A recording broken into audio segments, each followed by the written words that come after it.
कभी कभी आज्ञाकारिता उत्साह से नहीं बल्कि प्रस्थान से शुरू होती है। यह कहानी का सार है। इसहाक ने याकूब को बुलाया और उसे फिर आशीर्वाद दिया। उसने आज्ञा दी, तू कनान की स्त्रियों में से पत्नी न लेना। उठ, पद्दन अराम जा, अपनी माता के पिता बेतुएल के घर और लाबान की बेटियों में से एक को पत्नी बना। फिर इसहाक ने वाचा के शब्द कहे, सर्वशक्तिमान परमेश्वर तुझे आशीर्वाद दे, तुझे फलवंत और बढ़ाए कि तू जातियों का समूह बने। वह अब्राहम का आशीर्वाद तुझे और तेरे वंश को दे कि तू उस देश का अधिकारी बने। याकूब ने आज्ञा मानी, वह पद्दन अराम की ओर चला गया। एसाव ने देखा कि इसहाक ने याकूब को आशीर्वाद दिया और उसे वहां से पत्नी लेने भेजा। उसने यह भी देखा कि कनान की स्त्रियां उसके पिता को प्रसन्न नहीं करती। तब एसाव इश्माएल के पास गया और अपने संबंधियों में से एक और पत्नी ले ली।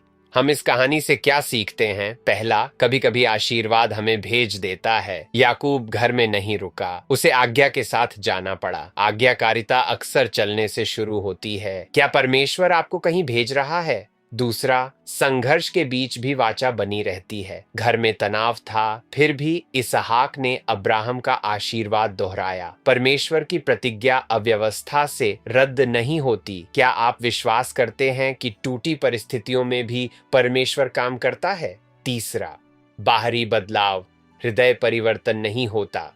एसाव ने पिता को प्रसन्न करने के लिए कदम उठाया, पर उसका मन नहीं बदला। क्या आप केवल व्यवहार बदल रहे हैं या अपना हृदय समर्पित कर रहे हैं? हे विश्वास योग्य परमेश्वर, जब आज्ञाकारिता में छोड़ना पड़े, हमें साहस दे।